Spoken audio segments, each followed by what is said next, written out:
Zando, oh Zande, Zando ya falanga mibale.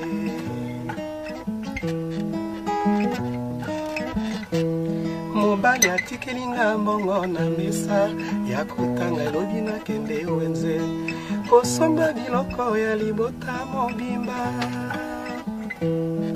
falanga mibale lomi ya moke zando ya mokolo mokoye nasuma ndunda bolo bitekuteku ena bisi ya mokalu na tikate pondu mayebo mwamba nyoso nyoso mwaka. Donc nous sommes ici au studio Loni, à Sarcelles, où nous avons rencontré Juni Claude, le pilier de la musique congolaise, qui nous a reçus aujourd'hui dans son studio. Alors, toko soukate dans ma solo, ya nengenini ya banda, tolingi to vivre live. C'est pour ça que tolingi lelo abetabiso a cappella ya histoire à Zando. Alobi nze moke bimi comme nango Zando. Ezo bima pardon. Bimite. Nangi bimite. Ezo bima comme nango Zando. Ah, titre Zando maman. D'accord. Siko tolingi to ba pour la nini titre Zando. Li kamoni nezo le kana histoire à Zando. Donc maintenant, il va nous parler d'abord de cette chanson et ensuite, il va nous la jouer, nous allons l'écouter. Mais nini li solo ya Zando. Maman botondi ya trop merci makasi na ndenge boye Ziana TV to ba vérité. Ba maman na ba papa ya Ziana TV ba écouter la biso et pas to vandi et pas ma solo ya musique na poto et sala maka awa na studio Loni. Ba album ya sikeso ma tozo obligé to panzaka sango to lo ba kapé na o bazala moka o pe bazala pas bozaka ka o azoka lingala. Pour ceux qui ne comprennent pas lingala, vraiment nous sommes ici au studio Loni pour faire un peu le français comme le Chirac. Nous sommes aussi au studio Loni avec maman Vanessa et la télévision Ziana TV pour parler de mon nouvel album qui verra le jour d'ici peu. Et donc c'est un titre dont j'écris et qui fait partie de cet album, arrangé par Priscilla Longa. Il y a un titre qui s'appelle Zando. On aimerait bien expliquer ce Zando d'abord en lingala. Bon, en français, on va faire quand même un peu. Comme maman Vanessa y est, attends le poteau makasi. Alors que les moulins sont dans le poteau beaucoup vivrier. Ngala kena lingala pour la botte manga lingala ba papa maman Vanessa merci à toi donc nazo lingala zando wana ngala banza ki ba maman na biso akala ba ki pointer des doigts maman wana to mala maman wana comment ndumba maman wana comment ka boyboy alors que fallait to zonga na origine ma solango de pour la nini akomi ndumba bon c'est que nanda histoire nga papa nga pe akabela nga mandambo de solo wana avant papa wana omundia kaleloyo ata krizango azana basi tamsumisa to mibale po chez nous ya polygamie ya wana tradition na biso ba mama baza mibale ngoko azane kimia boboto alingita kende gauche droite sala kaka mwazando na ye na bijo papa pesi à l'époque deux meilleurs wana aujourd'hui ce que tu na monnaie à leloyo et couper c'est tamso ba 1000 francs ba 10 000 ba 5 000 mais ce que papa wana alinga kalia bitekuteko alinga lia ndunda alinga lia pe mwa kisala kindeke otobenga mwa makama yoko na Kikongo alinga lia pe na buwa maebo abakisi susu mama bosanete pilipili zangati wala kala 2000 wana na 2000 wana pesi wana ya sa liste na yi azo pompe kaka mama vandi soka lobi azuli kambo wana mama komi azui mbongo pe azo kitunga na ye akomoke ne Zando nana bina portal pango te yoka papa nkuswe ma tala ko bosa na tena nyoyo mwa ngamundele wana na o ya se wana ya capitaine bakisi susu mama lobi kwa ngwiri na lingala na yoki mama mutu sa pasi ba fraction na mutu ici kumibele akoma na Zando na mapata wana asome mfumbo bitekuteko mama kayabo mangombe nasupia na juma kisala kende kiteli kama ndako.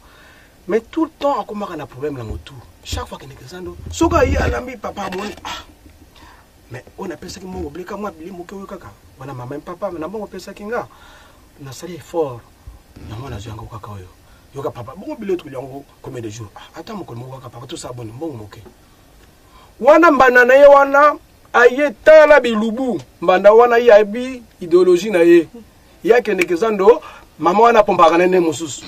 Akoperaka na papa busho na teka ngombe akoperaka pena o atika makayabo abakisaka donc comment na ye moto bakope ye koperaka po amonaki mbanda wana azalaka na moto oyo chaque papa asololaka agangelaka ye ali nga bagangelanga te ngai na kitonda ata 2000 wana nakosala tu kitunga etonda me kitunga etondaka koma mama Vanessa toyebi te mama apasolaka na ye parce que lui so natuti kitunga nakosimba libala donc nga fona kopera nga na moteki ngombe na moteki makayabu papa wana abakisaka mwa ngombe kado chaque fois abakisaka makayabu abakisi jour pe basengi tango tosenga mama fungoli kasi bino bobenga ndumba mama Vanessa ata yoza mwasi mama aza ndumba te azosala ngo mpona bateli donc aza ndumba te ne papa pousse akoma bongo ebongo mwasi wana oyo siko oyo akendeke asali na mwa biso bapesi ye amoni pourquoi mananga kitunga ye etondaka et pourtant bapesi biso kaka demi ya biso mbale ba demi alobi donc ngabe vraiment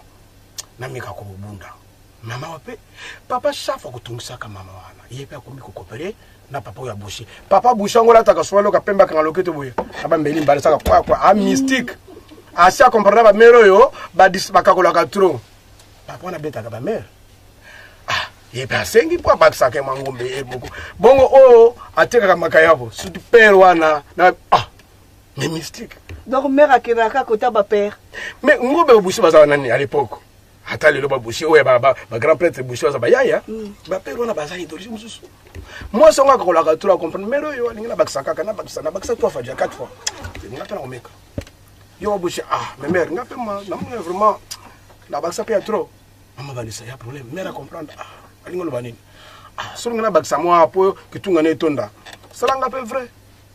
Donc, chers téléspectateurs, histoire, et ça histoire à Zando. Donc, je vais essayer de faire un petit récapitulatif en français. Voilà, maman. Donc, c'est l'histoire du marché. Parce que nos mamans en Afrique, souvent, reçoivent de l'argent de nos papas, qui donnent souvent, ils peuvent donner une somme. La somme, elle est minime. Donc, le papa donne 2000 €, mais veut que la maman, 2000 francs CFA, mais veut que la maman achète plein de choses. Donc le papa a une liste bien remplie. Il veut du poisson salé, il veut de la viande, il veut des épinards, il veut des légumes, de l'oseille. Tout ça pour 2000 francs. Alors la maman, celle qui est intelligente parmi les deux femmes, elle a compris qu'il fallait qu'elle fasse quelque chose au marché, qu'elle discute, qu'elle fasse des trucs bizarres. Qu'elle fasse des trucs avec le boucher du marché, avec celui qui vend du poisson salé, pour qu'elle puisse subvenir aux besoins de sa famille, pour qu'elle puisse satisfaire au fait de son homme. Donc quand elle rentre à la maison avec le panier bien rempli, papa est content, papa dit que c'est elle qui a compris. Mais qu'est-ce qu'elle fait au marché là-bas pour amener autant de nourriture alors que l'autre dame n'a rien? L'autre rival fait les courses de 2000 et n'arrive même pas à acheter tout cela. Donc c'est ça le titre de la chanson Zando, le marché. Donc Ginny Claude va nous la chanter, nous allons la vivre en live.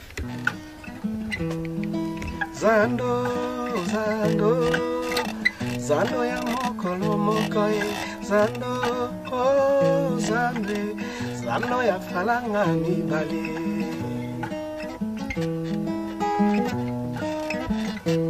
Mobali atikelinga mbongo na mesa ya kotanga elobi na kende wenze kosomba biloko ya libota mobimba falanga mibale lome ya moke Zando ya mokolo mokoye nasoma ndunda bolo bitekuteku ela ngisi ya mokalu na tika te ponduma yebo mwamba nyonso mwana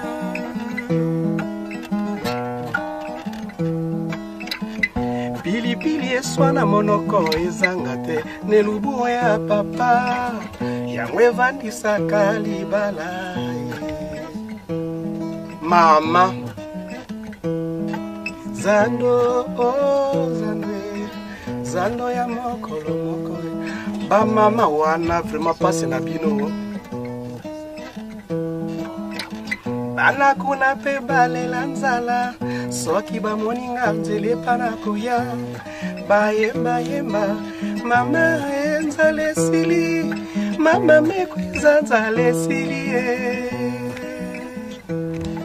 Zando bali safara kata masolo poso na nima kama Zando na uza poena papa wana Yo ozo côté là ba maman. Nangala avocat penza le lo avocat ba mère penza. Baza na raison na. Moi il faut panzanio ça. Mais na vérité c'est fait bimakale. Siko ba yoka mwa moke na son oyo bris po bris petit peu makambo. Aniatelinga zando na programmation yoka ndule.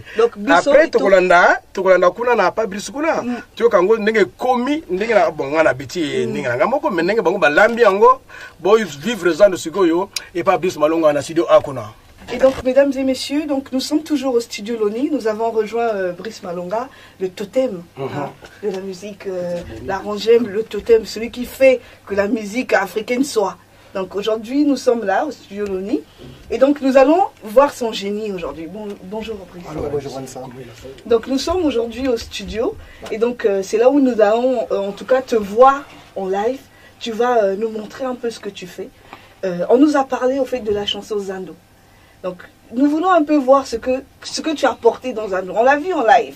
Et là, maintenant, on va le voir travailler au complet. Déjà, c'est une chanson qui m'a tellement trop fait rire. Parce qu'il y a une vérité énorme. Il y a une part de vérité dedans. J'ai écouté le texte.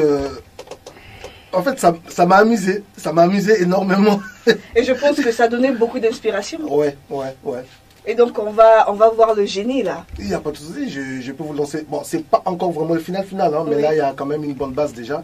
Là, vous pouvez déjà découvrir ce que ça donne à peu près. D'accord, ben envoyez-nous la sauce alors. On voit la sauce. On voit la sauce.